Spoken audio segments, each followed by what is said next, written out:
partners, honored guests, parents, coaches, trainers, family and friends, Salesianum alumni, and Mr. Hunter Smith. Thank you for joining us tonight, and welcome to Salesianum. And to my fellow classmates, with great humility, I thank each one of you for giving me the privilege to represent all of you this evening as we celebrate our distinct mark on Salesianum's history. By the way, I know that many times when I publicly speak, I'm often told that I like to talk too long. I don't like to give up the mic. I don't know why you're laughing. But anyways, tonight, I don't want to hear any of that because you chose me. So if you have an issue with it, you can look yourself in the mirror. Woo! Yeah!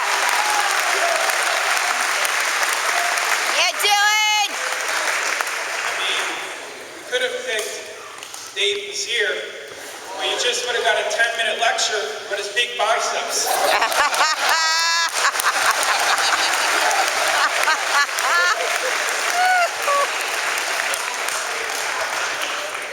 Thanks for keeping your shirt on tonight, Dave.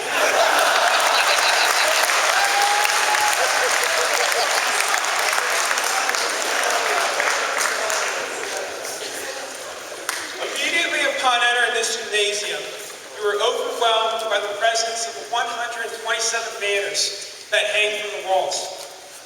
You were reminded of the remarkable tradition and many championships that this school has earned. However, you try to ascertain how one school is able to accomplish all this. The answer, although not conventional, is certain. It is this.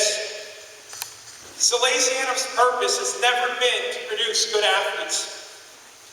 Salesianum was not a school that was founded to build good athletes. In fact, nowhere in our mission statement does it even mention the word sport or athlete.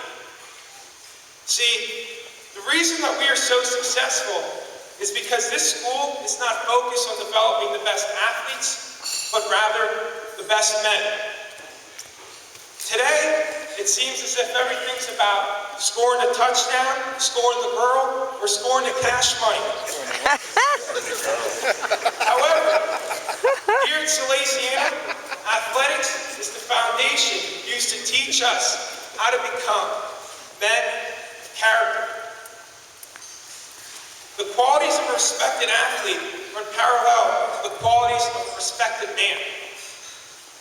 These coaches chose us because we were young men who demonstrated these qualities early on. They know that relying solely on good athletes can only take a team so far. They understood that only champions are conceived that the team is made up of athletes who are men of character.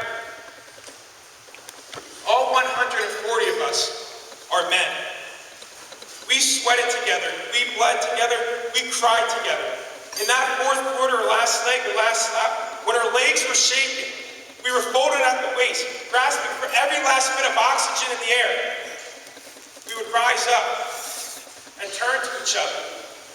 And while looking each other in the eyes, we would find that trust in one another that would push us to continue. That is the type of relationship that real men form. Men who are unselfish, who are willing to sacrifice themselves for their team, who are challenging themselves and others to be the best.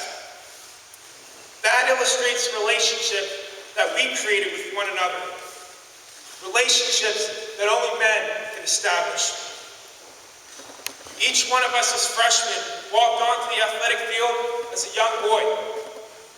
But now, after our athletic career at Sally's is over, we walked off as men of character. Through our athletic experiences, we have come to learn that championships are not what truly matters.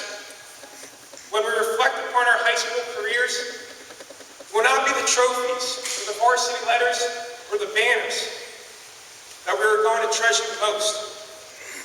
Instead, it will be the relationships that we have developed with each other on the field, the courts, in the water, and on the course that will be most impactful. When it is all finished and we are no longer athletes, I ask you, who are we? We are men. We become trusted fathers, good husbands, and loyal friends. It is through these relationships with our fellow teammates and coaches that allow us to become respected men. This understanding is how Salesianum, year after year, never rebuilds, but only reloads to produce championship caliber teams. As your classmate, I'm so proud of what each one of you has accomplished, and more importantly, proud of the young men that all of you have matured into. This is why I'm truly humbled to be amongst all of you and honored to share in this distinct experience of being a Salesianum athlete. Lastly, I challenge each one of you that the next time you walk into this gymnasium and you are overcome with the number of banners, you don't think about the 16 championships that we added to Sal's tradition, but think about the relationships that were created, the relationships that define us as men. Thank you.